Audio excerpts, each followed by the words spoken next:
자, 그럼 먼저 맨 앞에 하이브부터 이야기를 하도록 하겠습니다. 하이브가 특히 이제 그러니까 전체 엔터가 금요일 날 증시에서 꽤 인기가 있었습니다. 하이브도 보니까 9.68%가 금요일 날 올랐고, 그러기도 했고, 사실 뭐 7월 내내 좋았던 건 아니거든요. 7월만 해도 시작이 대충 28만 얼마 뭐 이런 데서 스타트한 게 7월인데 끝날 때는 26만 얼마 뭐 이랬거든요.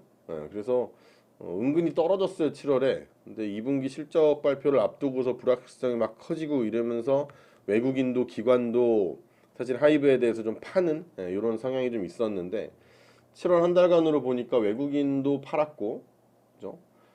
기관도 팔았습니다, 한 달 동안. 그래서 이 하락을 좀 만들어낸 게 외국인과 기관이었는데 기대가 워낙에 높았어요. 높다 보니까 시장 컨센보다는 좀 실적이 좀 안 좋게 나오겠다라는 전망이 있었고, 그리고 3분기에 있는 앨범 일정이 일부가 이제 4분기로 좀 옮겨졌습니다. 그래서 늦춰지면서 주가가 악영향을 한 달 동안 좀 받았던 것 같은데, 근데 또 생각해 보면 좀 까보고 나면 그렇게까지 뭐 빠질 이유가 있었던 건 아닌 그런 느낌이어서 오늘 이제 첫 번째로 준비를 좀 했고요. 잘하고 있더라고요.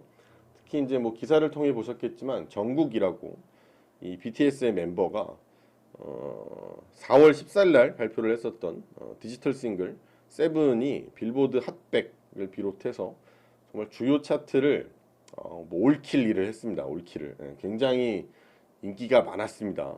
특히 이제 글로벌 최대의 음원 스트리밍하는 플랫폼, 우리로 따지면 뭐 멜론도 있을 거고 뭐 벅스도 있을 거고 그런 것들이 있잖아요, 그죠? 그런 것들 말고 이제 전 세계에서 제일 큰 거, 스포티파이라고 하는데 이 스포티파이에서 역사상으로 가장 빠른 기간 3일 만에 5천만 스트리밍을 달성을 했고요. 그러니까 누가 5천만 번을 들었다 이거예요.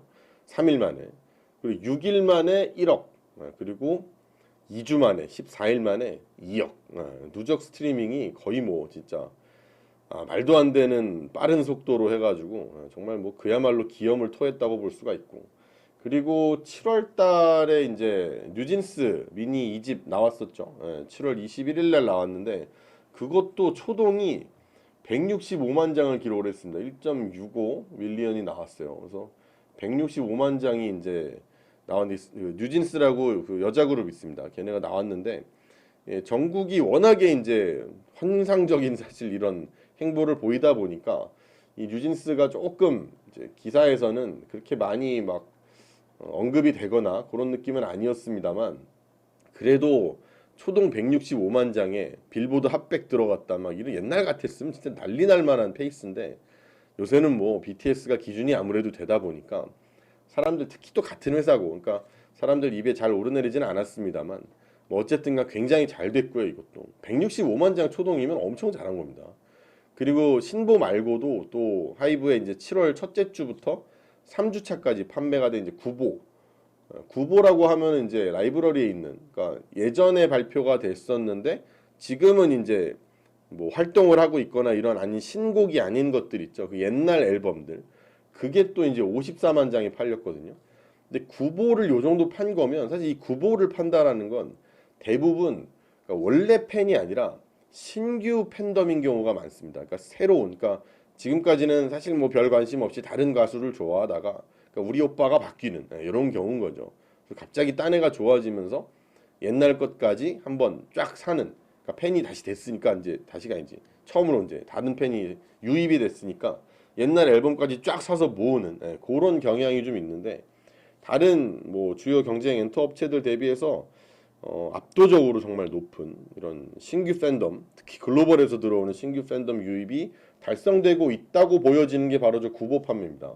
이 구보 판매도 54만 장이나 팔아냈습니다. 대단한 거죠, 그죠?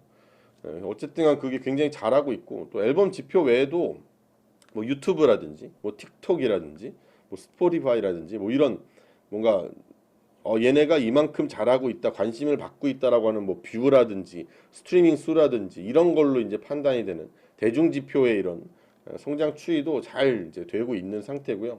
그리고 앞으로를 또 보셔야 될 텐데 앞으로 이제 신규 앨범 발매 일정을 보면 앞으로 이제 르세라핌이 8월 23일에 일본에서 싱글 2집 발매가 예정이 되어 있고요.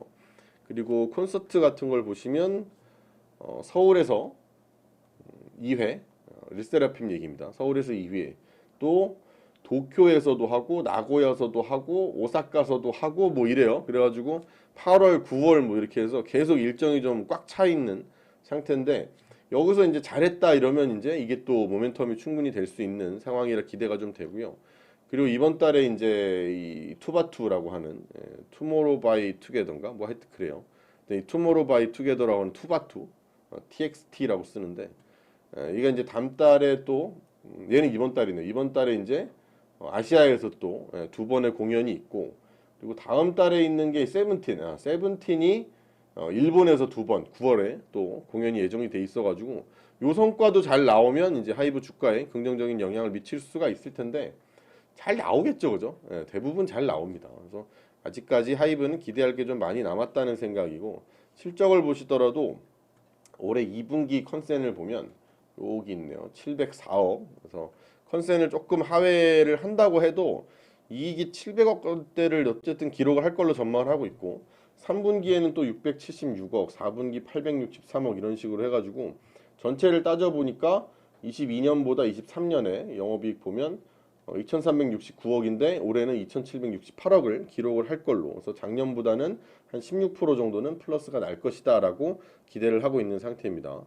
2분기 실적이 컨센을 조금 뭐 하회한 점, 뭐 그것만 놓고 보기에는 뭐 주가 상승 재료가 더 많은 그런 회사가 아닌가 싶고, 이런 뭐 앞으로의 활동이 좀 꽉 차 있다라는 것과 뭐 빈틈없이 있다라는 건 결국 이게 돈으로 바뀐다는 거고, 이 실적을 만약에 낼 수만 있다면, 별 차질 없이 진행이 잘 된다면 주가에는 긍정적인 영향이 있을 걸로 생각을 하고 있습니다. 이게 하이브에 대한 얘기였고,